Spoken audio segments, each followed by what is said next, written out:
Good morning student. मेरा नाम जय है और आज के क्लास में हम यूजीसी नेट जेआरएफ 2026 के लिए इंफॉर्मेशन एंड कम्युनिकेशन टेक्नोलॉजी का आज पार्ट 3 है, मतलब तीसरा दिन है। ठीक है, इससे पहले 2 दिन हमने कंप्लीट कर दिया है। 2 लेक्चर ऑलरेडी इस चैनल पे अपलोड है, जिसमें मैंने हर एक लेक्चर में 20 क्वेश्चन आपको करवाए हैं। ठीक है, 20 सवाल। और ये 20 सवाल जो है, और इस बार जो है ये जो आज आज से जो तीसरा लेक्चर से जो फर्दर आप कंटिन्यू होगा, इसमें डेली 50 क्वेश्चंस होंगे आपके। और मैं कोशिश करूँगा बहुत कम टाइम में ये 50 क्वेश्चन आपको करवाऊँ, लेकिन हाँ विद कॉन्सेप्ट और पूरे डिटेल के साथ। ठीक है, अभी ये पहले क्या होता था, 20 क्वेश्चन करवाते थे तो हर एक क्वेश्चन में ऑप्शन होता था ABCD का ऑप्शन होता था। जैसे किसी भी एक सवाल का अगर B ऑप्शन आते हैं तो कुछ मतलब सिर्फ मैं बी पढ़ा के नहीं निकलता, इसके साथ साथ मैं A C D इन सबको भी मैं ऑप्शन के साथ एक्सप्लेन कर देता हूँ। इससे होता क्या है कि जब हम 20 सवाल पढ़ते हैं तो इसको 4 से मल्टीप्लाई करेंगे तो एट द सेम टाइम हम 80 कॉन्सेप्ट को हम अपने अंदर ले रहे होते हैं। ठीक है, 80 कॉन्सेप्ट एक साथ हमारे दिमाग में चल रहा होता है। ठीक है, अभी जैसे अब मैं 50 क्वेश्चन लिया हूँ, 50 में से हर एक में 4-4 ऑप्शन होगा, तो आपको बेनिफिट ये होगा कि 50 क्वेश्चन आप कीजिएगा, पर इससे आपको 200 question per day 200 question per day का कॉन्सेप्ट आपको क्लियर होगा। ठीक है, तो आप इस चैनल के साथ बने रहिए। मैं इसको और अच्छे तरीके से इम्प्रूव करने का कोशिश कर रहा हूँ। साथ ही साथ मेरा सबसे ज़्यादा जो मेन मोटो है वो यही है कि जो भी मैं पढ़ा रहा हूँ ये बिल्कुल एग्जैक्टली एग्ज़ाम लेवल पे ही है। ठीक है, एग्जैक्टली जिस लेवल पे एग्ज़ाम में पूछा जाता है उसी लेवल का ही मैं पढ़ा रहा हूँ। और एक बात बहुत आप क्लियर कर लीजिए कि पहले ICT से बहुत एक सवाल नहीं पूछा जा रहा था, बट अब कुछ टाइम से ट्रेंड में ऐसा देखा जा रहा, पिछले 2-3 साल से हम ट्रेंड पे देख रहे हैं कि ICT से काफ़ी सवाल पूछा जा रहा है। और सवाल भी ऐसा नहीं है कि बहुत हाई लेवल का पूछा जाए या आपसे प्रोग्रामिंग वगैरह करवाया जाए, नहीं ऐसा नहीं है। बहुत बेसिक्स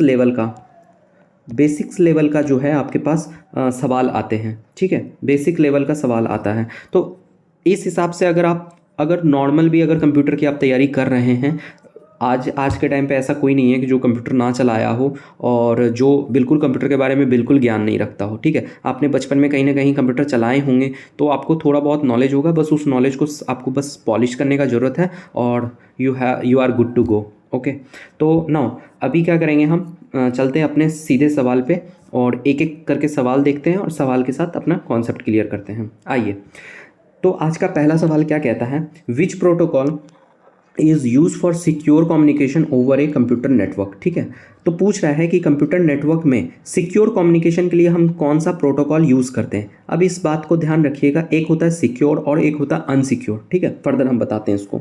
तो इसमें ऑप्शन में क्या है, पहला जो है FTP है। ये जो होता है ये फाइल ट्रांसफ़र के लिए होता है, बस आपको इतना ध्यान रखना कि ये फाइल ट्रांसफ़र के लिए प्रोटोकॉल यूज़ होता है। अब ये दो होता है, ये पहले समझ लेते हैं। ये जो होता है ये प्रोटोकॉल हमारे ईमेल सेंड करने पे काम आती है, ये प्रोटोकॉल। अब आ जाता है इसमें ये 2 कॉन्सेप्ट। ठीक है, तो कॉन्सेप्ट ये है कि HTTP अगर है, ठीक है, तो ये जो होता है ये अनसिक्योर्ड नेटवर्क होता है, अनसिक्योर्ड नेटवर्क होता है। ठीक है, वेट, ये जो होता है, ठीक है, अनसिक्योर नेटवर्क होता है। और HTTPS जो होता है इसको हम सिक्योर नेटवर्क कहते हैं।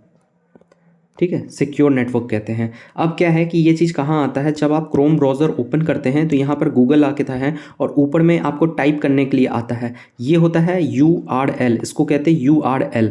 जब URL में कुछ इस तरह से लिखा रहे HTTPS और ये, और उसके बाद www डॉट के आगे फर्दर कुछ भी लिखा हो, तो अगर इस तरह का अगर आपको दिख रहा है तो ये मान लीजिए कि आप सिक्योर नेटवर्क पे काम कर रहे हैं। और अगर ये एस यहाँ से नहीं लिखा हो तो आप अनसिक्योर में काम कर रहे हैं। दैट्स इट, सिंपल, बस इससे ज़्यादा नहीं देखते हैं। ठीक है,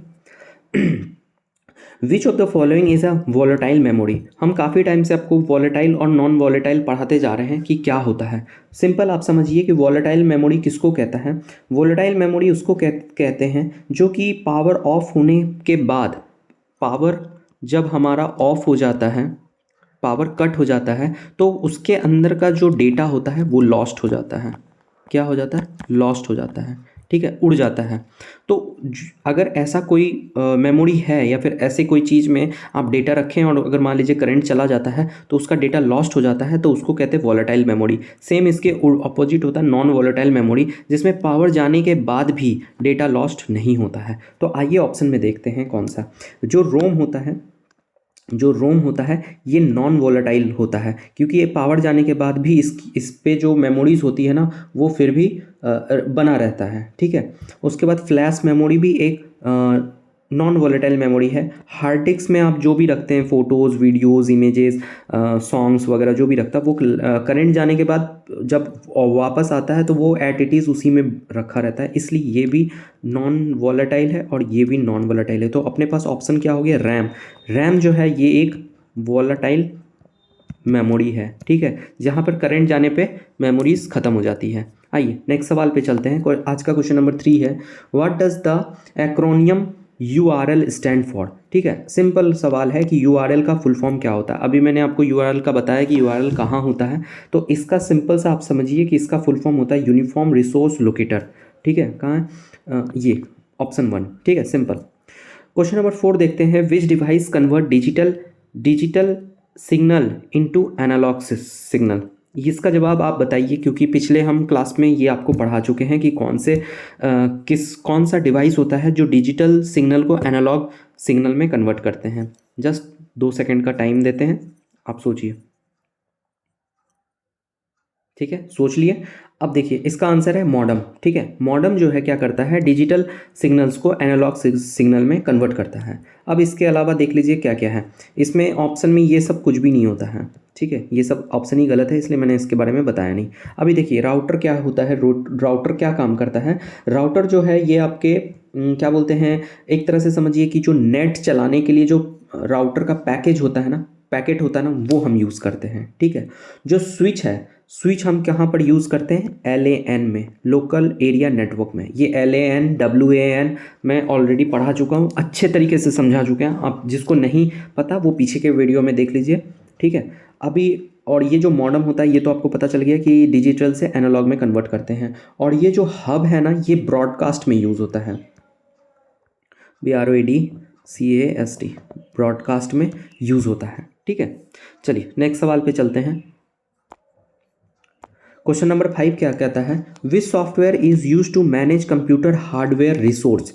जो कंप्यूटर का जो हार्डवेयर जो है उसको कौन सा सॉफ्टवेयर मैनेज करता है? तो हमारा जो आंसर है वो होगा सिस्टम सॉफ्टवेयर। जो सिस्टम सॉफ्टवेयर है ना वो हमारे जो कंप्यूटर के हार्डवेयर है उसको मैनेज करते हैं। ठीक है, सिस्टम सॉफ्टवेयर हमेशा ध्यान रखिएगा, सिस्टम सॉफ्टवेयर। ठीक है, अब ये एप्लीकेशन सॉफ्टवेयर क्या चीज़ है, तो ये जो होता है यूज़र के लिए होता है, यूज़र के लिए होता है। इसमें क्या क्या आता है, जैसे आप MS वर्ड पढ़ते हैं, MS एक्सेल पे काम करते हैं, तो ये जो है हम लोग के लिए होता है, यूज़र्स के लिए होता है, जिसको हम एप्लीकेशन सॉफ्टवेयर बोलते हैं। ठीक है, और उसके बाद यूटिलिटी सॉफ्टवेयर क्या होता है, ये एक ऐसा सॉफ्टवेयर है जो कि ना टूल्स को मेंटेन करने, जो टूल्स आपके कंप्यूटर में रखे हुए हैं उसके मेंटेनेंस में जो काम आता है उसको यूटिलिटी सॉफ्टवेयर कहते हैं। और लास्ट में फर्मवेयर किसको कहते हैं, ये एम्बेडेड सॉफ्टवेयर होता है। मतलब कि जैसे मान लीजिए कि आपके कंप्यूटर में कुछ ऐसा सॉफ्टवेयर है जो जब कंपनी से आई आपके पास तो वो ऑलरेडी उसमें लोड किया हुआ था, तो उस जो लोड किया हुआ सॉफ्टवेयर होता है ना उसको हम फर्मवेयर कहते हैं। ठीक है, सिंपल। नेक्स्ट सवाल पे चलते हैं। क्वेश्चन नंबर 6 क्या कहता है, विच of the following is an example of cloud storage. ठीक है, स्टोरेज 2 तरह का होता है। एक तो स्टोरेज जो होता है वो 3 तरह का होता है। एक तो प्राइमरी स्टोरेज होता है, सेकेंडरी स्टोरेज होता है, और दूसरा क्लाउड स्टोरेज होता है। अब अंतर क्या है, प्राइमरी स्टोरेज में कोई भी डेटा सेव नहीं होता, ये करंट जाने पे ख़त्म हो जाता है। सेकेंडरी में क्या होता है, सेकेंडरी स्टोरेज में कोई भी डेटा अगर आप रखते हैं तो वो आपका स्टोर रहता है थ्रू आउट, जब तक आप उसको परमानेंट डिलीट ना कर दें वो स्टोर बना रहता है। क्लाउड में क्या होता है, कोई भी आपका डेटा है उसको आप सर्वर अपने कंप्यूटर से क्या करते हैं, सर्वर पे भेज देते हैं, मतलब सैटेलाइट में सर्वर के पास आप वो चला जाता है, ठीक है, सैटेलाइट के पास चला गया। अब वो चला गया, अब वो वहाँ पर जाके स्टोर हो गया। अब फर्दर आप क्या करते हैं, किसी मोबाइल में आप जाते हैं और ये कंप्यूटर नहीं है आपके पास, ये मोबाइल है, और इससे आप यहाँ पर लॉगिन करते हैं, अपना आईडी वगैरह देते हैं, और जो भी डेटा आपको चाहिए होता है वो सर्वर आपको फिर डेटा प्रोवाइड कर देता है। तो इसको हम गूगल स्टोरेज कहते हैं। तो इसमें से कौन सा ऑप्शन है, तो ये है गूगल ड्राइव। एमएस वर्ड जो है ये क्या है, एक एप्लीकेशन सॉफ्टवेयर है, ठीक है। लिनक्स जो है ये ऑपरेटिंग सिस्टम है, कल ही मैंने बताया था। और ओरेकल जो है ये एक डेटाबेस या फिर एक कंपनी कह लीजिए आप, ठीक है। ये चलिए नेक्स्ट सवाल पे चलते हैं। क्वेश्चन नंबर 7 क्या कहता है, which key combination use to copy the text, sorry कौन, मतलब सिंपल आप समझिए कि कॉपी टेक्स्ट करने के लिए कौन सा हम कंट्रोल प्लस क्या दबाते हैं। तो सिंपल इसका ऑप्शन है CTRL+C। बाकी हम देख लेते हैं। ये जो है पेस्ट करने के लिए, पेस्ट के काम पे आता है, मतलब किसी चीज़ को, कोई चीज़ अगर कहीं से कट किए हैं उसको पेस्ट करने में काम आता है। कोई भी चीज़ को अगर कट करना होता है तो हम CTRL+X दबाते हैं। कॉपी करने के लिए CTRL+C दबाते हैं। और कोई भी अगर हमने कोई भी कमांड दिया और उस कमांड को फिर रिटर्न करना है कि नहीं ये कमांड नहीं चाहिए, तो उस कमांड को रिटर्न करने के लिए हम अंडो करते हैं, मतलब CTRL+Z दबाने पे वो अंडो हो जाता है, मतलब पीछे पीछे वाले में चला जाता है, ठीक है। चलिए क्वेश्चन नंबर 8 देखते हैं। Which topology use a central device to connect all nodes. ये बहुत इंपॉर्टेंट है, आप ध्यान से इसको देखिएगा कि सारे मतलब जो डिवाइस है, मान लीजिए आपके पास 5 डिवाइस अलग अलग है, उसको एक साथ एक जगह पे कनेक्ट करने के लिए हम क्या यूज़ करते हैं, स्टार को यूज़ करते हैं। इस बात को ध्यान रखिएगा। इसको हम एक तरह से सेंट्रल हब भी बोलते हैं, या फिर स्विच भी कहते हैं इसको, ठीक है। ये आप ध्यान रखिएगा। अच्छा, अब इसके बाद ये जो बस है ये क्या है, ये है सिग्नल बैकबोन, ठीक है, सिग्नल बैकबोन होता है ये। रिंग जो होता है ये क्या होता है, सर्कुलर होता है। मैं फर्दर इसको डिटेल में बताऊंगा, फिलहाल आप इतना समझ लीजिए ताकि आपको एक आइडिया रहेगा कि ये सब देखा हुआ है मेरे आंखों में। जब हम फर्दर इसको बताएंगे तो आपको याद रहेगा कि हाँ, इसको सिग्नल बैकबोन सर ने पहले बताया है, इसको सर्कुलर पता है मुझे, ठीक है। और ये जो मेश है ना, इसमें क्या होता है, जो हर तरह का जो नोड होता है ना वो कनेक्ट होता है, ठीक है। हर तरह का नोड इसमें कनेक्ट किया जाता है। पर अगर पूछे कि किस टोपोलॉजी यूज़ होता है सेंट्रल डिवाइस को कनेक्ट करने के लिए, मतलब कनेक्ट टू ऑल नोड्स को सेंट्रल डिवाइस क्या होता है, तो वो होता है स्टार, ठीक है। चलिए नेक्स्ट सवाल पे चलते हैं। आगे एक काफ़ी इजी सा सवाल, what does the CPU stand for. ये कल के ही क्लास में मैंने आपको बताया था कि CPU, what does CPU stand for. CPU का मतलब क्या होता है, तो सेंट्रल प्रोसेसिंग यूनिट होता है। तो हमारा आंसर जो है वो आंसर बी होगा, ठीक है। क्वेश्चन नंबर 10 में क्या है, which is the smallest unit of the data, ठीक है। हमें बताना है कि सबसे स्मॉलेस्ट यूनिट जो है डेटा का वो कौन सा है। तो मैं आपको बता दिया था कि सबसे छोटा जो होता है वो होता है बिट, इससे जो बड़ा होता है वो होता है निब्बल, ठीक है, और इससे जो बड़ा होता है वो होता है बाइट, ठीक है। जो बिट होता है वो 0 और 1 यूनिट का होता है, इसको हम यूनिट से ही कहते हैं, या तो 0 यूनिट होगा या तो 1 यूनिट होगा। और यही 4 बिट, जब 4 बिट बन जाता है ना, 4 बिट मिला के एक निब्बल बनता है। और यही बिट जब 8 बन जाए, 8 बिट मिलके बाइट बनाता है। तो इस बात को आप ध्यान रखिएगा, ठीक है। ये हो गया। और जो वर्ड होता है ना, ये जो वर्ड है आप इस तरह से समझ लीजिए, ये आपको पूछा नहीं जाएगा पर आप एक तरह से समझ लीजिए, ये मल्टीपल बाइट को मिला के जो होता है ना, BYTE, ये जो मल्टीपल बाइट मिल जाता है ना तो उसको हम वर्ड कहते हैं, ठीक है। चलिए आगे चलते हैं नेक्स्ट सवाल पे। Which operating system is open source, ठीक है। अब यहाँ पर पूछा जा रहा है कि ओपन सोर्स कौन सा है। मैंने पहले ही बताया था कि 2 तरह का सोर्स होता है, एक तो होता है प्रोप्राइटरी सोर्स और दूसरा होता है ओपन सोर्स, ठीक है। तो इसमें से पूछ रहा है कि कौन सा प्रोप्राइटरी, आप बताइए कि कौन सा ओपन सोर्स है। तो आप ध्यान रखिएगा कि ओपन सोर्स में लिनक्स आता है, ठीक है। बाकी इसके अलावा जो विंडोज़ है, माइक्रो मैक OS है, मतलब एप्पल में जो यूज़ होता है ये वो है, और डॉस जो है, ये तीनों जो है प्रोप्राइटरी ऑपरेटिंग सिस्टम है, ये भी ऑपरेटिंग सिस्टम है बट प्रोप्राइटरी ऑपरेटिंग सिस्टम है। और लिनक्स जो है वो आपका क्या है, ओपन सोर्स है। ठीक है, चलिए अब मैं फर्दर आगे की क्लास में आपको पूरे अच्छे तरीके से ये बता दूंगा कि ये दोनों क्या होता है, कैसे काम करता है। अभी फिलहाल आप इस चीज़ को ऑप्शन की तरफ से समझिए, क्योंकि इसको ना थोड़ा एक्सप्लेन करना पड़ेगा। तो जहाँ पर आएगा ना इसको अच्छे तरीके से क्वेश्चन, तो मैं उसको अच्छे से एक्सप्लेन कर दूंगा। अभी फिलहाल आप इस चीज़ को समझिए कि दो तरह का ऑपरेटिंग सिस्टम होता है, और लिनक्स जो है ये एक ओपन सोर्स ऑपरेटिंग सिस्टम है, बाकी ये दोनों ये तीनों जो है प्रोप्राइटरी ऑपरेटिंग सिस्टम है। ठीक है, which memory use to store BIOS। ठीक है, अब इसको समझते हैं। यहाँ पर BIOS का पहले तो फुल फॉर्म आप देखिए, इसको कहते हैं बेसिक इनपुट आउटपुट सिस्टम। ठीक है, इसका फुल फॉर्म होता है BIOS का फुल फॉर्म होता है बेसिक इनपुट आउटपुट सिस्टम। अब इसमें से क्या होता है कि इसमें मुझे बताना होता है कि जो परमानेंट बेसिस का जो मेमोरी होता है ना, उसी को हम कहते हैं क्या बोलते हैं, BIOS। ठीक है, जो परमानेंट मेमोरी है, क्योंकि इसमें इनपुट और आउटपुट दोनों काम करते हैं। तो जो सिस्टम में अवेलेबल होगा ना, वही आपको इनपुट भी देगा और वहाँ से ही आप आउटपुट निकाल पाइएगा। ठीक है, तो आप समझिए कि ये जब भी पूछे तो आप हमेशा यही ढूंढिएगा कि जो परमानेंट मेमोरी है ना वो कौन सा है। ऑप्शन कुछ भी हो पर परमानेंट मेमोरी जो होगा वही होगा। जैसे मान लीजिए कि आपके पास SSD हो गया तो ये परमानेंट मेमोरी है, HDD है ये एक परमानेंट मेमोरी है, पेन ड्राइव है तो ये परमानेंट, तो इस तरह का ये जो है उसमें आता है। ठीक है, अब रैम नहीं हो सकता है क्योंकि ये जो है ये एक वॉलेटाइल है, जो मैंने अभी आपको बताया था, ये एक वॉलेटाइल मेमोरी है।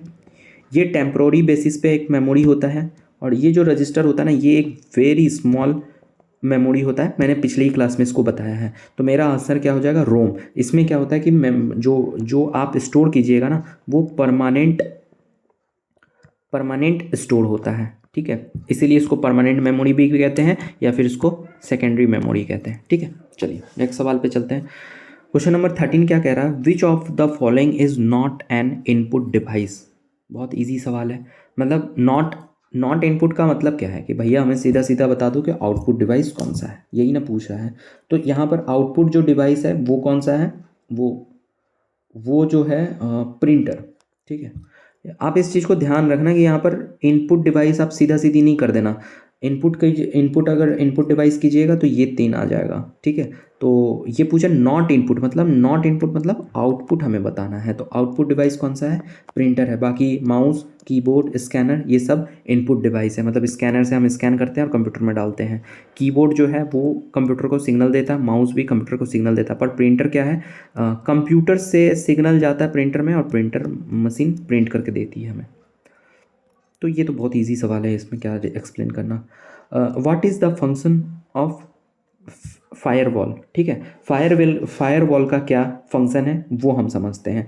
ये जो फायरवॉल है ना ये नेटवर्क सिक्योरिटी है। ठीक है, ये ना तो डाटा बैकअप है, ना तो वायरस डिटेक्ट करता है। जो एंटीवायरस होता है, एंटीवायरस जो होता है वो वायरस को डिटेक्ट करता है, और ना ही फाइल कंप्रेसर। तो ये क्या है, एक नेटवर्क सिक्योरिटी है फायरवॉल। ठीक है, चलिए आगे बढ़ते हैं। ऐसा तो बहुत इजी सवाल है, बस आपको गो थ्रू होते रहना है सब सवाल के साथ। Which language is use to create web page. तो यहाँ पर पूछ रहा है कि वेब पेज बनाने के लिए जो है हम कौन सा लैंग्वेज को यूज़ करते हैं। तो आप इस चीज़ को ध्यान रखिएगा कि जो मार्कअप लैंग्वेज होता है ना वो यूज़ करते हैं, मतलब अपना ऑप्शन बी है मार्कअप लैंग्वेज। इसको मार्कअप लैंग्वेज कहते हैं। ठीक है, और ये जो है पाइथन हो गया, पाइथन, जावा और C++, ये तीनों जो है ना ये क्या है, प्रोग्रामिंग लैंग्वेज है। ठीक है, ये 3 क्या हो गया, ये प्रोग्रामिंग लैंग्वेज है। लेकिन अगर वेब पेज क्रिएट करने के लिए अगर हम पूछे कि कौन सा लैंग्वेज यूज़ करते हैं तो वो HTML hyper text markup linkup कहते हैं इसको। ठीक है, ये होता है।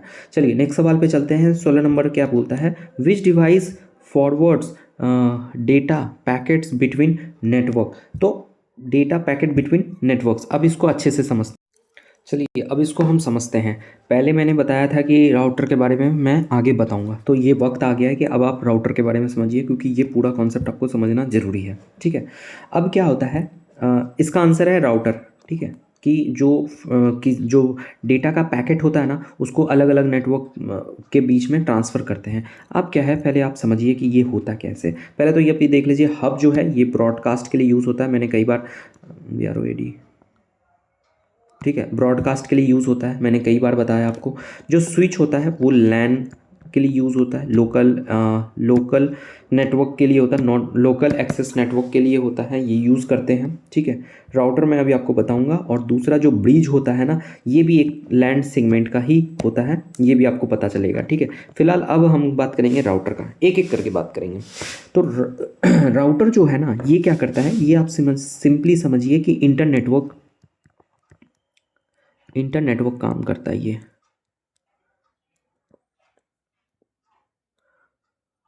सॉरी, इंटर नेटवर्क राउटिंग इसको कहते हैं,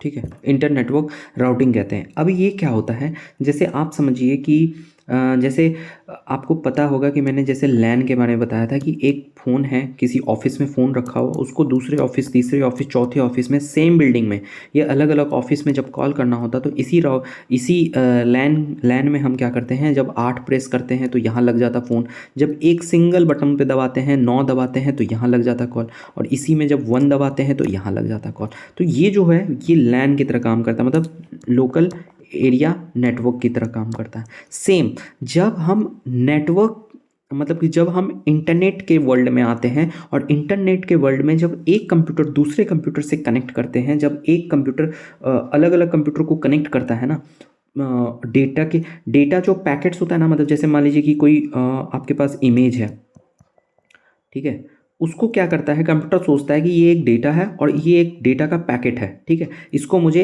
एक कंप्यूटर से दूसरा कंप्यूटर भेजना है। तो ये जो भेजना होता है ना, ये किसी नेटवर्क के माध्यम से होता है, मतलब इंटरनेट के माध्यम से होता है।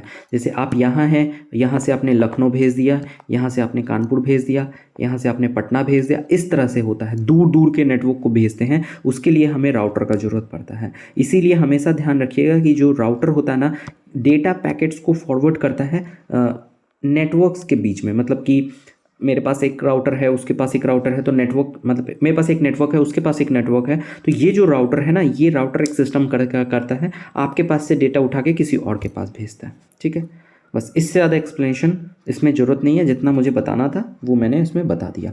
आते क्वेश्चन नंबर 17 क्या कहता है, what does LAN stand for. मैंने कितने बार बताया, अभी बार बार बताया, लोकल एरिया नेटवर्क को ही हम लैन कहते हैं, ठीक है। अभी कॉन्सेप्ट भी इसके बारे में बता दिया है कि लैन को किसको क्या, लैन कैसे काम करता है। और अगर अभी नहीं समझ में आया तो इससे पहले की क्लास में, मतलब लेक्चर 2 में मैं लैन के बारे में मैंने बहुत क्लियर होकर बताया कि कैसे काम करता है, ठीक है। क्वेश्चन नंबर 18 देखते हैं। जो क्वेश्चन लगेगा कि न्यू है, बताना है, वो मैं बताऊंगा, एक्सप्लेन करूंगा अच्छे से। जो क्वेश्चन मुझे लगेगा कि ये मैं पहले एक्सप्लेन कर दिया हूँ, वो मैं सिर्फ बता के आगे बढ़ जाऊंगा, ठीक है। तो आप समझ जाना कि ये कहीं ना कहीं मैं ऑलरेडी इसके बारे में एक्सप्लेन कर दिया, और कुछ ऐसा है जो मैं फर्दर एक्सप्लेन करूँगा तो वो मैं तब बता दूंगा कि इसको मैं आगे एक्सप्लेन करने वाला हूँ, ठीक है। तो बेटर यही होगा कि आप ना प्ले लिस्ट पे 1 2 3 4 करके इस तरह से देखिएगा ना, तो एक आपको पूरा लय मिलेगा कि हाँ, समझने में आसानी होगी, ठीक है। बाकी आपकी इच्छा। चलिए क्वेश्चन नंबर 18 क्या कहता है, विच of the following is the example of output device. ये इनपुट डिवाइस, आउटपुट डिवाइस, ये आपको कई बार आएगा, ठीक है। तो आपको पता होना चाहिए कि आउटपुट डिवाइस कौन सा है और इनपुट डिवाइस कौन सा है। तो अब हम सीधी सीधी देखते हैं क्या है। जो मॉनिटर है ना, जो मॉनिटर है ये एक आउटपुट डिवाइस है, मतलब सीपीयू से कोई भी फंक्शन जाता है और ये इसको डिस्प्ले करता है, इससे कोई भी चीज़ इसमें नहीं आता। आप ध्यान रखिएगा, मॉनिटर कोई भी कमांड मॉनिटर सीपीयू को नहीं देता, सीपीयू जो कमांड देता है मॉनिटर को, मॉनिटर वो डिस्प्ले करता है। तो आउटपुट डिवाइस ये है। ये क्या है, एक इनपुट डिवाइस है। माउस एक इनपुट डिवाइस है, स्कैनर भी एक इनपुट डिवाइस है, क्योंकि कोई भी कॉपी या पेज को स्कैन करके हम कंप्यूटर में डालते हैं जो कि सीपीयू में जाता है, ठीक है। चलिए नेक्स्ट सवाल पे चलते हैं। कितना देर हो गया, आधा घंटा हो गया मोटामोटी, चलो ठीक है। Which storage has the fastest access time. हाँ, यहाँ बोला है which storage has the fastest access time, ठीक है। तो अब हमें बताना है कि फास्टेस्ट एक्सेस कौन सा है। तो आप हमेशा ध्यान रखिए कि कैश मेमोरी, ये मेमोरी जो होता है ना वो बहुत छोटा होता है पर बहुत फास्ट होता है, और इसको हम क्लोजेस्ट टू द सीपीयू भी कहते हैं। प्रीवियस क्लास में ऑलरेडी डिस्कस कर चुके हैं कि क्लोजेस्ट टू द सीपीयू को कौन से मेमोरी को कहते हैं, तो वो होता है कैच मेमोरी, ठीक है। जो सीडी रोम होता है ना, ये ऑप्टिकल होता है। दूसरा, ये बहुत ही स्लो होता है, वेरी स्लो, ठीक है। जो रैम होता है ये जो है ये काफ़ी फास्ट होता है, ठीक है, फास्ट होता है। और फास्ट होने मतलब कैश से इससे स्लो होता है, कैच मेमोरी से ये स्लो होता है, पर हार्ड डिस्क से ये फास्ट होता है, ठीक है। और ये जो हार्ड डिस्क है जिसको हम हार्ड डिस्क ड्राइव भी बोलते हैं, ये क्या है, मैकेनिकल है जो कि स्लो है, और इसमें हम चीज़ें स्टोर करते हैं, डेटा को क्या करते हैं, स्टोर करते हैं, ठीक है। चलिए आगे बढ़ते हैं। विच प्रोटोकॉल, एक मिनट, हाँ, तो यहाँ पर क्या है कि कौन सा प्रोटोकॉल यूज़ करते हैं सेंड के लिए, एक मिनट, हाँ, सेंड के लिए। तो ये जो है फाइल ट्रांसफ़र प्रोटोकॉल है, FTP। ये जो होता है ये होता है आपको send mail email transfer prototype, ठीक है। ये जो होता है ये सेंडिंग के लिए यूज़ होता है। POP जो होता है वो मेल रिसीविंग के लिए हम यूज़ करते हैं, ठीक है, मेल रिसीव के लिए। और ये तो आपको पता है वेब पेज के लिए यूज़ करते हैं जो कि अनसिक्योर है, और ये अगर यहाँ पर ऐसा आ जाता है तो ये सिक्योर वाला हो जाता है, ठीक है। चलिए नेक्स्ट सवाल पे चलते हैं। विच software help in virus removal, कौन सा सॉफ्टवेयर को हम यूज़ करते हैं किसी भी कंप्यूटर में अगर वायरस आ जाता है उसको रिमूव करने के लिए। तो ये बहुत ही इजी सवाल है, एंटीवायरस का यूज़ करते हैं, ठीक है।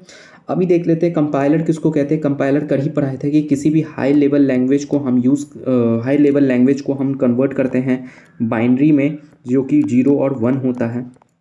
हाई लेवल लैंग्वेज क्या होता है, जावा होता है, C++ होता है, ठीक है, पाइथन होता है, ठीक है। इन तरह का जो लैंग्वेज होता है इसको हम बाइनरी में कन्वर्ट करने के लिए जो ट्रांसलेटर का यूज़ करते हैं उसको कंपाइलर कहते हैं, ठीक है। अब ये जो दो चीज़ है ना ये थोड़ा सा हायर लेवल है, पर आप बस सिंपली आप ध्यान रखिए कि ये जो इंटरप्रिटेटर जो होता है ये क्या करता है, किसी भी कोड को लाइन बाय लाइन एग्जीक्यूट करने में हेल्प करता है, ठीक है। जैसे मान लीजिए जब आप कोड लिखते हैं ना तो कोड में बहुत सारा चीज़ लिखा रहता है, बहुत लंबा चौड़ा कोड रहता है, तो उस कोड को लाइन बाय लाइन एग्जीक्यूट करने के लिए इंटरप्रिटेटर का यूज़ करते हैं। और डीबगर जो है ये क्या है, जैसे किसी भी प्रोग्राम में कोई एरर आ गया, जैसे मान लीजिए कोई प्रोग्राम आप लिखे हैं इसमें बहुत सारा, अब इतना में कहाँ पर एग्जैक्ट बीच में यहाँ एरर है, इसको ढूंढने के लिए हम क्या करते हैं, डीबगर का यूज़ करते हैं। अब इससे ज़्यादा इसको जानने का ज़रूरत नहीं है, बस आप इतना तक समझिए, ठीक है। 22 नंबर में क्या है, what does GUI stand for, ठीक है। इसका मतलब क्या होता है, ग्राफिकल यूज़र इंटरफेस कहते हैं, ठीक है। ये क्या होता है, यूज़र आइकॉन जो होता है ना, जैसे मान लीजिए कि आइकॉन, क्रोम का जो एक आइकॉन आपको दिखता है, विंडोज़ का आइकॉन दिखता है, तो ये वही चीज़ है ग्राफिकल यूज़र इंटरफेस। मतलब जो आपको स्क्रीन पे जो दिखता है, जैसे एक विंडोज़ का साइन बना रहता है इस तरह से, ठीक है, ये बना रहता है, फिर यहाँ पर आपको क्रोम का बना रहता है, कुछ भी रहता है ना, तो वो जो है ना वो GIU के वजह से ही बना रहता है, जिसका फुल फॉर्म है graphical user interface, that's it, बस इससे ज़्यादा नहीं जानना आपको। Which is the example of an application software, अब इसमें से हमें ये बताना है कि एप्लीकेशन सॉफ्टवेयर का एग्जांपल कौन सा है, तो सिंपल MS एक्सेल, वर्ड, ये सब हो गया एप्लीकेशन सॉफ्टवेयर। विंडोज़ क्या है, एक ऑपरेटिंग सिस्टम है। लिनक्स क्या है, एक ऑपरेटिंग सिस्टम है। मैंने पहले ही बताया था कि इसमें भी आपको पता करना होगा कि कौन सा ओपन सोर्स है और कौन सा प्रोप्राइटरी है, और इससे पहले हम BIOS के बारे में पढ़ चुके हैं, ठीक है, तो ये आपको पता है। चलिए नेक्स्ट सवाल पे चलते हैं। विच नेटवर्क कवर ए सिटी, मतलब पूरे एक शहर को कवर करने के लिए हम कौन सा नेटवर्क यूज़ करते हैं, तो वो नेटवर्क है MAN, मैन। मैन का होता है, एक एक करके समझते हैं। ये जो पेन है इसको क्या कहते हैं, पर्सनल एरिया नेटवर्क, ठीक है, पर्सनल एरिया नेटवर्क, ठीक है, पैन जो होता है। लैन जो होता है ये लोकल एरिया नेटवर्क होता है, ठीक है, लोकल एरिया नेटवर्क। ये जो पर्सनल एरिया नेटवर्क होता है ना, इसमें वाईफाई आता है, जो आपके घर पे पर्सनली लगा रहता है, जो आपके परिवार के 4 सदस्य यूज़ कर सकते हैं, इसके अलावा कोई नहीं यूज़ कर सकता। तो वो जो नेटवर्क यूज़ करते हैं वो पैन नेटवर्क है। लैन आपको पता है, जो पता ही दिया। अभी जो है सिटी, मतलब पूरे शहर को कवर करने के लिए जो नेटवर्क यूज़ होता है उसको कहते हैं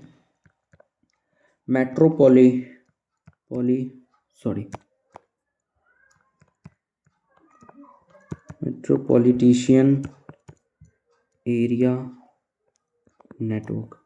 थोड़ा राइटिंग के लिए माफ़ करना, बट आपको समझना ज़्यादा ज़रूरी है, ठीक है। और वैन जो यूज़ होता है ये किसी कंट्री टू कंट्री या कॉन्टिनेंट, जैसे मान लीजिए कि यहाँ पर प्रधानमंत्री नरेंद्र मोदी जी अगर मान लीजिए डोनाल्ड ट्रंप को अगर फ़ोन करते हैं कि हाँ सर कैसे हैं, या फिर डोनाल्ड ट्रंप कहते हैं मोदी जी आप ठीक हैं कि नहीं हैं, तो इस तरह का जो वार्तालाप होता है ना वो हम यूज़ करते हैं वैन के थ्रू, ठीक है। चलिए, वाइड एरिया नेटवर्क कहते हैं इसको। चलो नेक्स्ट सवाल पे चलते हैं। आज का 25 आधा कंप्लीट होने वाला है। आधा कंप्लीट होने में लगभग 30 मिनट हो गया, मतलब 1 घंटे में लेक्चर हम कंप्लीट कर देंगे, ठीक है। 50 क्वेश्चन हो जाएगा। विच of the following is a search engine. बहुत ईजी है। जो अपना सर्च इंजन है वो है गूगल, ठीक है। क्रोम जो है ये एक एप्लीकेशन है और इस एप्लीकेशन के अंदर गूगल होता है। ईमेल आपको पता है कि ईमेल पे हम भेजते हैं और रिसीव करते हैं। मेल जो है मेल रिसीवर होता है। और याहू जो है, याहू मेल जो है ये भी एक मेल है जिससे हम मेल सर्विस, मतलब ये और ये मेल ईमेल जो है ना वो सर्विस प्रोवाइड करता है। और जो क्रोम है ये एक ब्राउज़र है और जो अपना सर्च इंजन है वो है गूगल, ठीक है। अगर यहाँ पर सिंपली याहू लिखा रहता, ये नहीं लिखा था, तो भी ये सर्च इंजन होता है याहू। हॉटमेल ये सब पहले चलता था, ठीक है। अभी तो गूगल बहुत मतलब गूगल बहुत चर्चा में है, ठीक है, सर्च इंजन में। चलिए क्वेश्चन नंबर 26 देखते। 26 में क्या कहा है, व्हाट इज़ फेरेसिंग। ये बहुत एक अच्छा कॉन्सेप्ट है, इसको हम ज़रा एक्सप्लेन कर देते हैं अभी आप। ये जो फेसिंग होता है ना ये बहुत ही इम्पॉर्टेंट है। नॉर्मल लाइफ में भी आपको ये चीज़ समझ में आना चाहिए, ठीक है। ये जो फिशिंग है ना ये कुछ नहीं है। आपने कभी देखा होगा कि आपके मोबाइल में एक कहीं से एक मैसेज आता है कि आपके अकाउंट में इतना क्रेडिट, मतलब 1 लाख रुपए आपने कैश प्राइस जीता है, ये किया है, और अगर आपको ये कैश प्राइस चाहिए तो हमें रिटर्न कॉल कीजिए या फिर हमें अपना बैंक का डिटेल्स दीजिए, या कुछ भी तरह का फ्रॉड से जुड़ा जो बातें होती हैं ना, जैसे मान लीजिए कि किसी भी तरह का फ्रॉड का कुछ भी कनेक्शन हो, तो वो जो होता है ना वो फिशिंग के अंदर ही आता है। मतलब कि कोई भी थर्ड पार्टी आपके सिस्टम में इंटर करके, कंप्यूटर या मोबाइल में सिस्टम में इंटर करके आपके डेटा को ब्रीच कर जाए, आपके डेटा को आपके कंप्यूटर से ले जाए, ठीक है। उसी चीज़ को जो है एक टर्म कहते हैं फिशिंग, ठीक है। तो ये जो फिशिंग है ना ये वही चीज़ है। तो एक तरह से समझिए कि आपके मोबाइल में एक फ़ेक मैसेज आता है जो कि आपके इन्फॉर्मेशन को चोरी करने के लिए आता है। एक इन्फॉर्मेशन आपको दिया जाएगा कि ऐसा ऐसा हुआ है और आप उसके बिहाफ में आपका इन्फॉर्मेशन को वो ले लेता है। अभी तो कई बार ऐसा होता है कि एक फ़ोटो भेजते हैं, अगर उस फ़ोटो को अगर आप डाउनलोड कर लेते हैं कैसे भी करके, अगर वो फ़ोटो आपके गैलरी में चला जाता है तो वो गैलरी का पूरा एक्सेस ले लेता है बिना आपके उसमें मांगे हुए, क्योंकि वो जो है ना इस फ़ोटो के अंदर सारा इंस्क्रिप्ट करके रखता है कि अगर कोई भी आदमी उसको डाउनलोड करता है, इसका मतलब कंप्यूटर को ये मिल जाता है।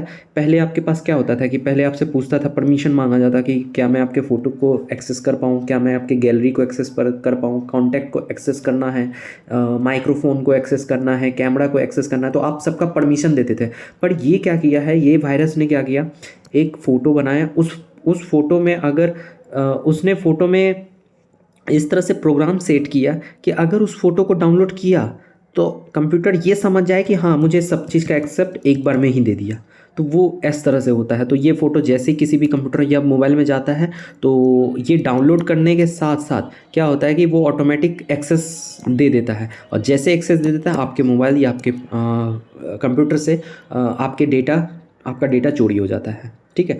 That's it. अब इसके ऊपर ज़्यादा हम डिटेल नहीं करते हैं, सिंपली समझिए कि जो पेरीफेरी होता है वो डेटा चोरी होता है। तो फ्लुएंट डाटा थेफ्ट में काम ये होता है, इसको यूज़ करते हैं, ठीक है।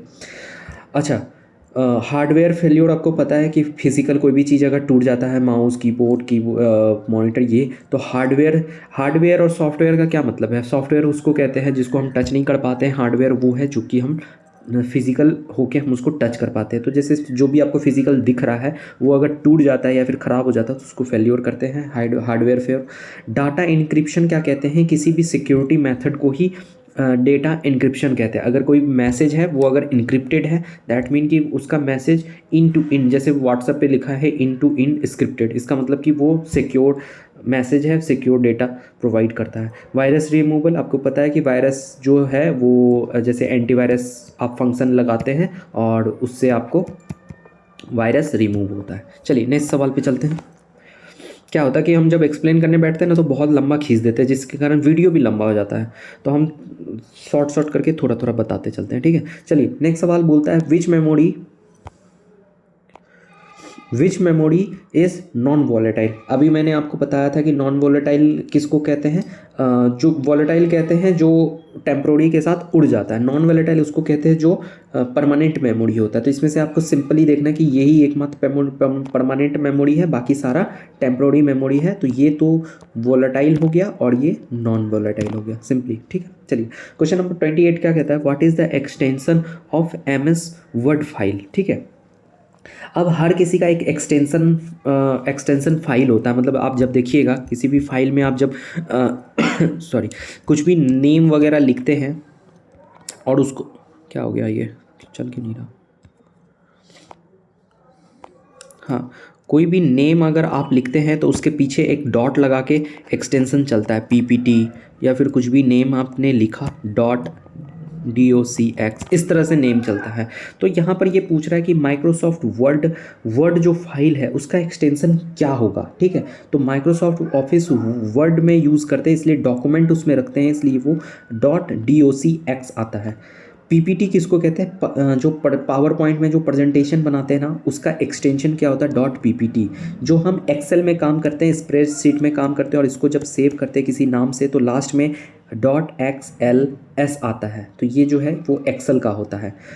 जो PDF जो पोर्टेबल डॉक्यूमेंट होता है, कोई भी जैसे 1 पेज का, 10 पेज का या फिर कितनी भी पेज का अगर PDF है आपके पास तो उसमें .pdf करके आता है। तो यहाँ पर वर्ड वाले में क्या आता है? DOCX, ठीक है। चलिए नेक्स्ट सवाल पे चलते हैं। Which device connect different network together. तो यहाँ पर पूछा गया है कि कौन सा डिवाइस है जो अलग अलग नेटवर्क को कनेक्ट करता है। अभी कुछ देर पहले मैंने बताया था कि अलग अलग नेटवर्क को कनेक्ट करने के लिए हम राउटर का यूज़ करते हैं, ठीक है, सिंपल है। अच्छा, सेम नेटवर्क को अगर बोल दे कि यहाँ पर डिफरेंट नेटवर्क है, अगर ये डिफरेंट ना हो के सेम नेटवर्क होता कि सेम नेटवर्क को कनेक्ट करना होता तो स्विच करते हैं जो कि LAN के थ्रू होता है, ठीक है। इस तरह से आपको ध्यान रखना। अगर यहाँ पर बोला कि ब्रॉडकास्ट जो है, एक ब्रॉडकास्ट डिवाइस का नाम बताइए तो वो है हब। और अगर मान लीजिए कि कोई कहता है कि जैसे मान लीजिए कि किसी का सिग्नल वीक है, उस वीक सिग्नल को अगर हमको बढ़ाना होता है तो उसके लिए हम रिपीटर यूज़ करते हैं, ठीक है। वैसे मुझे ये चारों में टिक नहीं करना चाहिए क्योंकि कोई भी कहेगा कि भाई मास्टर क्या पढ़ा रहा है, सब में टिक कर करके बता रहा है। तो इसका ये जो है आंसर इसका राउटर होगा। बाकी जो है रिपीटर जो है वो किसी के स्पीड को बढ़ाने में काम आता है, ठीक है, मतलब सिग्नल को बूस्ट करने में काम आता है। नाउ क्वेश्चन नंबर 30 क्या बोला है? What is the purpose of DNS, ठीक है। DNS का क्या काम है? तो ये जो है एक IP एड्रेस, मतलब IP एड्रेस का रिजोल्यूशन, इसका जो फुल फॉर्म होता है डोमेन नेम सिस्टम होता है, फुल फॉर्म, ठीक है। ध्यान, इस चीज़ को भी आप ध्यान रखिएगा क्योंकि अगर फुल फॉर्म पूछ ले तो वो भी आपको याद होना चाहिए, ठीक है। DNS डोमेन नेम सिस्टम होता है। ये क्या होता है? किसी भी पर्टिकुलर कंप्यूटर या फिर किसी भी सिस्टम का एक IP एड्रेस होता है। हर चीज़ का एक IP एड्रेस होता है जिससे कि वो पता चलता है कि ये कहाँ पर है, उसका लोकेशन हो जाए या फिर वो फ़ोन किसका है या किससे रिलेटेड है ना, उस चीज़ का पता करने के लिए हम क्या करते हैं? DNS का यूज़ करते हैं। तो ये क्या है? Name to the IP resolution, ये हो जाएगा इसका आंसर, ठीक है। आई बात समझ में? चलिए क्वेश्चन नंबर 31 पे चलते हैं, फटाफट देखते हैं। Which of the following is an example of E-लर्निंग प्लेटफॉर्म। अब इसमें से हमें बताना है कि E-लर्निंग प्लेटफॉर्म जो है वो कौन सा है। देखिए ये हो सकता है आपको थोड़ा सा समझने में दिक्कत हो, पर इसको आप कैसे बनाइएगा, इसको ऑप्शन एलिमिनेशन से बनाना। जब भी ऐसा लगे नहीं समझ में आ रहा है, नहीं आ रहा है, तो आप ऑप्शन एलिमिनेशन मेथड यूज़ कर सकते हैं। अब देखो व्हाट्सएप पे क्या है, ये व्हाट्सएप पे हम क्या ई लर्निंग प्लेटफॉर्म है, मतलब कि पढ़ाया जाता है व्हाट्सएप पे, कुछ पढ़ाया जाता है आपको नहीं ना। एक्सेल जो है वो तो एक अपने सॉफ्टवेयर है, एप्लीकेशन सॉफ्टवेयर, क्या इसमें कुछ पढ़ाया जाता है, नहीं पढ़ाया जाता। वीएलसी जो है ये एक वीडियो प्लेयर है, जिसके ये भी एक एप्लीकेशन सॉफ्टवेयर है, इससे आप किसी भी वीडियो को प्ले करते हैं। तो जो एक पहला ऑप्शन बच गया ना, कोर्सेरा, ठीक है, कोर्सेरा काफ़ी लोगों को नहीं पता होगा, ये एक ई लर्निंग प्लेटफॉर्म है जहाँ पर आप पढ़ा सकते हैं। ठीक है, चलिए नेक्स्ट सवाल पे चलते हैं। Which key is use to delete the character to the left. ठीक है, जैसे मान लीजिए कि कुछ भी लिखा हुआ हो, जैसे मान लो की लिखा हुआ है और यहाँ पर ब्लिंक कर रहा है आपका स्लैश, तो कौन सा बटन दबाने के बाद ये वाई उड़ जाएगा। तो यही पूछा है आपसे कि कौन सा बटन दबाएंगे कि ये वाई उड़ जाएगा। तो इसका आंसर है सिंपली आपका बैक स्पेस, ऊपर में रहता है यहाँ पर कहीं पे बैक स्पेस। जैसे आप इसको दबाइएगा ना तो एक एक वर्ड करके डिलीट होता जाएगा। ठीक है, और दबा के रहिएगा तो फटाफट डिलीट करता जाएगा।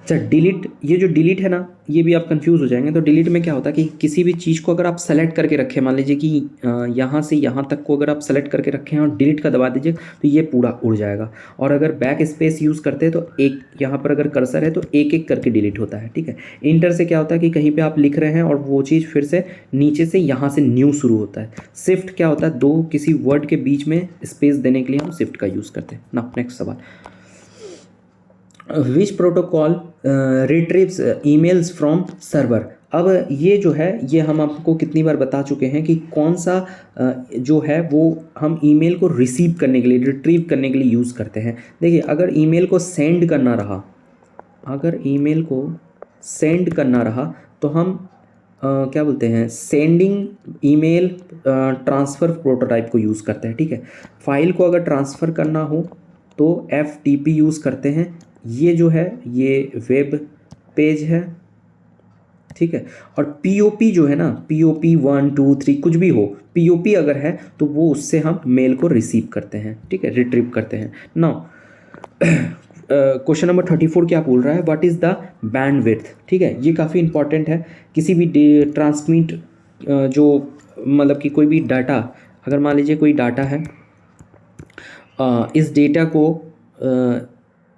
डेटा को ये एक कंप्यूटर है, इस कंप्यूटर में ये डेटा है और ये एक मोबाइल में मुझे या फिर किसी कंप्यूटर में मुझे ये डेटा को सेंड करना फॉर एग्जांपल। तो यहाँ से ये जो एक वेव के थ्रू जो जाता है ना, सिग्नल्स के थ्रू, तो वो उसका जो बैंड विड्थ होता है ना, वो बताता है कि डाटा किस रेट से ट्रांसफ़र हो रहा है, डाटा के रेट को बताता है। अगर बैंड विड्थ चौड़ा होगा, बहुत चौड़ा होगा बैंड विड्थ, तो डाटा बहुत तेज़ी से ट्रांसफ़र होगा। अगर बैंडविड्थ बहुत छोटा होगा, पतला होगा, तो डेटा जो है वो बहुत धीरे धीरे शिफ्ट होता है। ठीक है, तो बैंडविड्थ जो है वो क्या होता है, ट्रांसमिशन स्पीड को बताता है। ठीक है, ना कि स्टोरेज कैपेसिटी को नहीं बताता, डाटा सिक्योरिटी को नहीं बताता, मेमोरी साइज को नहीं बताता। तो ठीक है, किसी भी डेटा को ट्रांसमिट करते हैं तो वो बैंडविड्थ से होता है।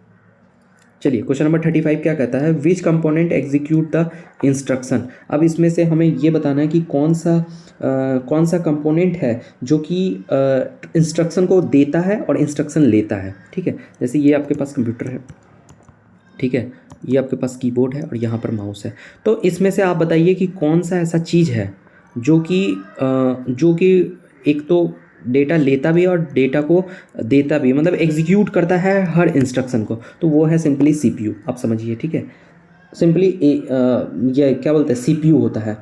ये जो ALU है ये क्या करता है, अर्थमेटिक ऑपरेशन ओनली करता है। ठीक है, गुना भाग या फिर किसी भी तरह का कैलकुलेशन का पार्ट होता है ना, वो ALU करता है। कंट्रोल यूनिट इस CPU के अंदर ही होता है। ठीक है, पर ये इंस्ट्रक्शन को नहीं, ये उस हर चीज़ को कंट्रोल करता है।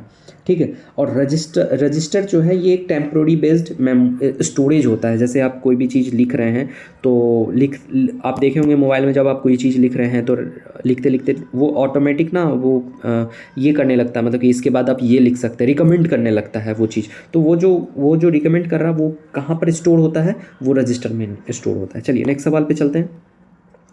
Which is an example of social social networking site. अब इसमें से हमें ये बताना है कि कौन सा सोशल नेटवर्किंग साइट का एग्जांपल है। तो सिंपली लिंक्डइन, जहाँ पर आप जॉब वगैरह का सर्च करते हैं, प्रोफाइल वगैरह सर्च करते हैं, तो ये एक सोशल मीडिया है। या जो विकीपीडिया है, या विकीपीडिया में ना यहाँ पर आपको इन्फॉर्मेशन, किसी भी चीज़ का इन्फॉर्मेशन अगर आपको जानना हो तो ये वहाँ मिल जाता है। मेल आपको पता ही है, जीमेल क्या होता है, जहाँ पर आपको ईमेल वगैरह रिसीव होता है। और जो ड्रॉप बॉक्स है, ये एक क्या है, क्लाउड स्पेस है। ड्रॉप बॉक्स एक क्लाउड, STORAGE स्टोरेज, ठीक है। तो जो भी है, तो ये क्लाउड बॉक्स जो है वो क्या है, क्लाउड स्टोरेज है जी में। बाकी सब आपको पता ही है। सोशल नेटवर्किंग साइट जो है वो एक लिंक्डइन है। चलिए नेक्स्ट सवाल पे चलते हैं। विच मालवेयर रिप्लिकेट इटसेल्फ। अब यहाँ पर बोल रहा है कि कौन सा ऐसा मालवेयर है, मतलब कौन सा ऐसा मालवेयर का मतलब ही आप समझिए कि जो कोई भी प्रॉब्लम आ गया, ठीक है, कोई भी आपके सिस्टम में प्रॉब्लम हो गया, तो वो खुद से रिप्लिकेट कर दे, खुद से दिखा दे कि यार इसमें ये प्रॉब्लम आ गया। मान लीजिए जैसे कि आप कोई काम कर रहे हैं और कोई आपने बटन दबाया, कुछ भी आपने किया और वो नहीं वर्क किया, तो यहाँ पर ना एक डायलॉग बॉक्स खुल के आ जाता है कि इसने ये वर्क नहीं किया क्योंकि ये प्रॉब्लम है। तो सेल्फ रेप्लिकेट कर देता है उस प्रॉब्लम को, तो उसको क्या कहते हैं, वॉर्म कहते हैं। ठीक है, ये ध्यान रखना। ठीक है, बाकी आपको इसमें से और कुछ तो जानना नहीं है। एडवेयर का मतलब होता है कि जहाँ पर ऐड वगैरह डिस्प्ले होता है, तो ये एडवेयर हो गया। और जो ये स्पाईवेयर होता है ना, ये क्या होता है कि मॉनिटर के एक्टिविटी को देखता है, जैसे कि मॉनिटर कितना देर चला, क्या हुआ, उस मॉनिटर में कौन कौन सा सिस्टम आपको दिख रहा है, तो वो स्पाईवेयर के थ्रू कंट्रोल होता है। ठीक है, चलिए नेक्स्ट सवाल पे चलते हैं। क्वेश्चन नंबर 38 क्या बोल रहा है, विच कमांड सेव डॉक्यूमेंट। कौन सा कमांड हम देते हैं कि डॉक्यूमेंट सेव हो जाए। तो हम एक एक करके सभी देख लेते हैं। ये जो ओ है ना, ये ओपन के लिए हम यूज़ करते हैं। किसी भी चीज़ को ओपन के लिए कंट्रोल और ओ दबाते हैं तो ओपन हो जाता है। अगर CTRL+N दबाते हैं तो वो किसी चीज़ को हम न्यू क्रिएट करना होता है ना, तो न्यू के लिए हम CTRL+N दबाते हैं। उसके बाद P देख लेते हैं। CTRL+P दबाने से क्या होता है, प्रिंट हो जाता है। तो हमारा ऑप्शन क्या होगा, सेव के लिए हम क्या करते हैं, CTRL+S दबाते हैं। ये शॉर्टकट की आप ये मत समझिएगा कि बिल्कुल बस ऐसे ही है, पढ़ा रहे हैं। ये शॉर्टकट की बहुत बार आता है, आपको आना चाहिए। और हम शॉर्टकट की तो खैर एक लाइन से अगर पढ़ाना शुरू करें तो बहुत सारा शॉर्टकट की है, पर आप पढ़िए उतना जितना रिपीटेटिव यूज़ होता है। ठीक है, जो एग्ज़ाम में एक्चुअल में पूछा भी जाता है। विच फाइल, अब नेक्स्ट सवाल पे चलते हैं। Which file system is used by the Windows. ठीक है, अब इसमें से बताना है कि कौन सा फाइल है जो विंडोज़ यूज़ करती है। तो ये जो NTFS है ना, ये जो है अपना विंडोज़ यूज़। ठीक है, सिंपली आप समझिए कि जो विंडोज़ होता है, आप इसको याद कर लीजिएगा कि ये जो है, समझिए आप कि ये जो है विंडोज़ में सपोर्ट करता है। ठीक है, FAT जो है ये बहुत पुराना है। जो पुराने ऑपरेटिंग सिस्टम आता था ना, उसमें ये FAT यूज़ होता था। ये जो EXTA4 जो है, ये लिनक्स में यूज़ होता था। ठीक है, और HFS जो है, ये जो एप्पल वगैरह होता है ना, मतलब मैक ऑपरेटिंग सिस्टम में ये यूज़ होता है। बस आप इसको सिंपली ध्यान रखिए। ठीक है, क्वेश्चन नंबर 40 क्या कह रहा है, व्हाट इज़ IoT। ठीक है, IoT का मतलब क्या है सिंपली, तो ये होता है इंटरनेट ऑफ थिंग्स। इसका फुल फॉर्म होता है इंटरनेट ऑफ थिंग्स। अब ये क्या चीज़ है वो मैं आपको थोड़ा सा देखिए, नाम से आपको लग रहा होगा कि इंटरनेट ऑफ थिंग्स। ठीक है, अभी जैसे देख लीजिए कि जो भी चीज़, आप सिंपल समझिए कि जो भी चीज़ आपके सर्वर से कनेक्ट है, मतलब इंटरनेट से कनेक्ट है, ठीक है, तो वो सारा चीज़ को हम इंटरनेट ऑफ थिंग्स कहेंगे। अब वो उसमें कुछ भी आ सकता है। फॉर एग्जांपल कि आपका एक स्मार्ट वॉच भी है ना, ठीक है, एक घड़ी है भी है, आपके पास एक घड़ी भी है, तो वो भी अगर आपके मोबाइल से कनेक्ट है और मोबाइल आपका इंटरनेट से कनेक्ट है, तो और इसमें आपका इंटरनेट, जैसे मान लीजिए कई स्मार्ट वॉच में ना व्हाट्सअप का मैसेज वगैरह भी आता है, स्काइप का भी आता है, टेलीग्राम का भी मैसेज वगैरह आता है। तो ये जो नेटवर्क से कनेक्ट होता है ना, इसको इंटरनेट ऑफ थिंग्स कहते हैं। जो भी चीज़ नेट से कनेक्ट हो, जो भी चीज़ आपको इंटरनेट से कनेक्ट आपको मिलेगा, वो सारे चीज़ को नेट ऑफ थिंग्स कहते हैं। सिंपल, बहुत ईजी है ये तो। ठीक है, क्वेश्चन नंबर 41 क्या कह रहा है, सॉरी, क्वेश्चन नंबर 41 कह रहा है which software translate high level language to the machine code. अब इसमें से आपको बताना है कि हाई लेवल लैंग्वेज को मशीन कोड में कौन चेंज करता है। तो मैंने आपको बता ही दिया था कि ये कंपाइलर है जो कि हाई लेवल लैंग्वेज को बाइनरी, ठीक है, बाइनरी लैंग्वेज में कन्वर्ट करता है 0 और 1 में। ये बाइनरी जो है ना, इसको हम मशीन लैंग्वेज भी कहते हैं। और ये जो हाई लेवल लैंग्वेज है ये C++, सी, जावा, पाइथन, ठीक है, ये हाई लेवल लैंग्वेज है। तो सीधा आप समझिए कि जो कंपाइलर है ये आपको हाई लेवल लैंग्वेज को एक तरह से ट्रांसलेटर की तरह काम करता है, ठीक है। लोडर जो है ये प्रोग्राम को लोड करता है। एडिटर जो है ये किसी भी कोई भी चीज़ लिखने के, कोड वगैरह के लिखने में काम आता है एडिटर का, ठीक है। और लिंकर जो है ये फाइल को कनेक्ट करने में काम आता है। चलिए क्वेश्चन नंबर 42 में चलते हैं। Which of the following is not a browser. अब इसमें से बताना है कि कौन सा ब्राउज़र नहीं है। देखिए क्रोम एक ब्राउज़र है, फायरफॉक्स एक ब्राउज़र है, एज भी एक ब्राउज़र है, ठीक है। आप इसको डाउनलोड कीजिएगा ना अपने कंप्यूटर में तो आपको दिख जाएगा। लेकिन ये जो गूगल है ना, ये एक सर्च इंजन है। तो हमसे क्या पूछा है कि नॉट ब्राउज़र, तो ये तो 3 ब्राउज़र है, तो अपने पास ये जो है ये अपना ऑप्शन सही है, गूगल, ठीक है। चलिए नेक्स्ट सवाल पे चलते हैं। Which device boost network signal. अब इसमें से पूछ रहा है कि कौन सा ऐसा डिवाइस है जो नेटवर्क सिग्नल को बूस्ट करता है। तो मैंने इससे पहले भी बता दिया था कि रिपीटर जो होता है वो सिग्नल को बूस्ट करता है। बाकी सारे ऑप्शन को मैं ऑलरेडी बता चुका हूँ। Sorry, what is the byte equal to, what is a byte equal to. अब ये बाइट मैंने उस सबसे पहले क्वेश्चन नंबर 1 या 2 या 3 में ही था ना, कि पहले बीट होता है, उसके बाद निब्बल होता है, ठीक है, उसके बाद बाइट होता है। इसको आप ध्यान रखिएगा। 0 और 1 यूनिट जो होता है वो होता है बिट, और ये 4 बिट अगर बनता है तो निब्बल बनता है, और यही अगर 8 बिट बनता है तो फिर ये बाइट बन जाता है। अब ये पूछ रहा है बाइट कितना होता है, तो सिंपली 8 बिट्स बराबर 1 बाइट होता है। चलिए 45 पूछ रहा है विच टेक्नोलॉजी इनेबल्स वायरलेस इंटरनेट। अब यहाँ पर बोल रहा है कि कौन सा टेक्नोलॉजी है जो वायरलेस इंटरनेट जो है वो है, ठीक है। कौन सा वायरलेस टेक्नोलॉजी पे काम करता है। तो सिंपल है भाई, वाईफाई। मतलब इंटरनेट तो काम करता है पर वायरलेस है। यूएसबी आपको पता है कि वो तो यूएसबी जैसे पेन ड्राइव वगैरह लगाना होता है, या फिर माउस का जो सामने वाला होता है यूएसबी केबल, वो सब लगाना होता है, ठीक है। और जो इथरनेट होता है ना, ये वायर वाला होता है। इंटरनेट ही होता है पर ये वायर वाला होता है, ठीक है। जो भी तार से जुड़ा हुआ इंटरनेट चलता है उसको इथरवेयर कहते हैं। वाईफाई उसको कहते हैं जो वायरलेस होता है। और ये DSL जो होता है ना, ये वायर ब्रॉडबैंड के लिए काम आता है। जो पहले के टाइम पे ब्रॉडबैंड आता था ना, जिससे हम इंटरनेट वगैरह यूज़ करते थे, वो तार वाला होता था। जैसे आपके घर में एक बॉक्स रखा है और इससे आपको इंटरनेट का कनेक्शन मिल रहा है, पर ये जो है ना, ये एक तार से जुड़ा होता था। अभी क्या है कि वाईफाई वाला एक सिस्टम है, वो उसमें सिर्फ आपको पावर देना होता है, मतलब बिजली देना होता है, बाकी ये खुद से कनेक्ट कर लेता है, इसलिए वायरलेस है। चलिए इतना नहीं है, अच्छा समझ गए, आगे चलते हैं। Which type of software is Microsoft power point, ठीक है। तो ये पूछ रहा है कि माइक्रोसॉफ्ट पावर पॉइंट जो है वो किस तरह का सॉफ्टवेयर है। तो ऑब्वियस सी बात है, हमने पहले ही पढ़ा दिया था कि एप्लीकेशन सॉफ्टवेयर है। या तो आप एक्सेल कहिए, पावर पॉइंट कहिए, वर्ड कहिए, ये सारा जो है ना MS वर्ड में जो भी माइक्रोसॉफ्ट में जो भी आता है ये एप्लीकेशन सॉफ्टवेयर है। बाकी सारे सॉफ्टवेयर के बारे में क्या क्या है ये मैं पहले ही बता चुका हूँ। चलिए आगे चलते हैं। 47 क्या पूछ रहा है, which protocol use to transfer. भाई कितनी बार बता चुका है, FTP, ख़त्म कहानी।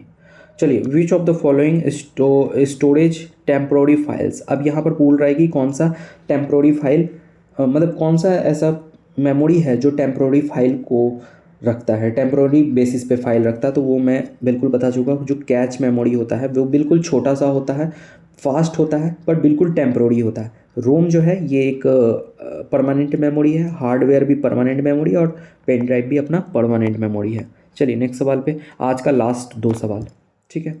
विच cyber crime involves identity theft. Sorry, तो इसमें पूछ रहा है कि कौन सा साइबर क्राइम है जो कि आइडेंटिटी थेफ्ट, मतलब आपकी सारी आइडेंटिटी को चुरा लेता है, ठीक है।